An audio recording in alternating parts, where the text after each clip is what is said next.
Cut केलेले आहे याला असं फोल्ड करायचं आणि परत अजून असं एक फोल्ड घ्यायचा आणि इथून सुरुवात करायची आहे आपल्याला.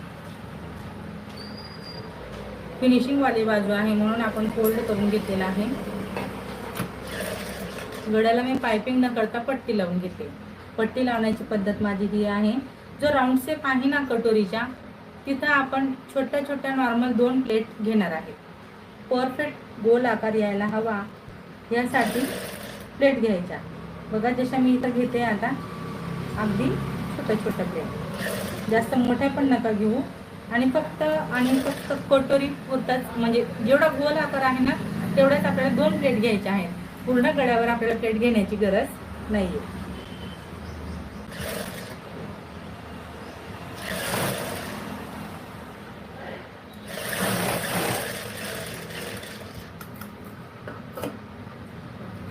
ही पार्ट आपली गळ्याला पट्टी लावून झालेली आहे.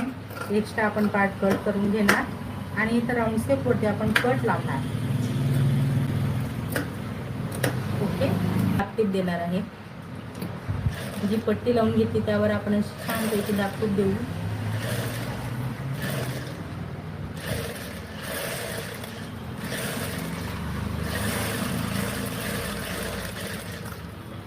दाबटीप दिल्यानंतर आपल्याला पूर्णपणे ही जी पट्टी आहे ना ती अशी आतमध्ये टाकायची आहे अशी.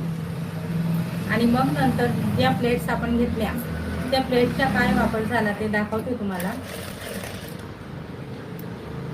आपण स्टार्टिंगची जी शिलाई असते ना ती लॉक करायची असते, दाब मागे पुढे करत.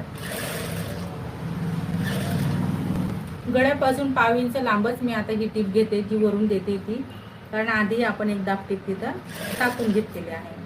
आणि ही दुसरी टीप आता आपण 1/2 इंच लांबून घेणार.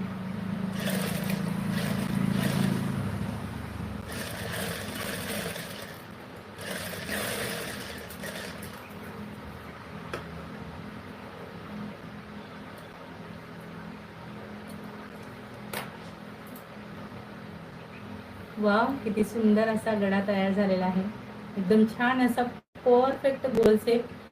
आणि कटोरी बघू शकता, हा जॉईंट इकडे मी जसा घेतला तसा वरती गळ्याला पट्टी लावत असताना देखील मी जॉईंट इकडे घेतलेला आहे. या सर्व गोष्टींची तुम्हाला काळजी घ्यायची आहे. आणि ज्या प्लेट आपण घेतल्या होत्या ना इथं बघा, त्या प्लेट अशा पसरलेल्या आहेत, म्हणजेच की राऊंड शेप आपल्या पट्टीला आपल्याला देता आलेला आहे. यामुळे काय झालेलं आहे की जो आपल्याला परफेक्ट गोल आकार हवा होता तो इथं आपल्याला बरोबर असा मिळालेला आहे.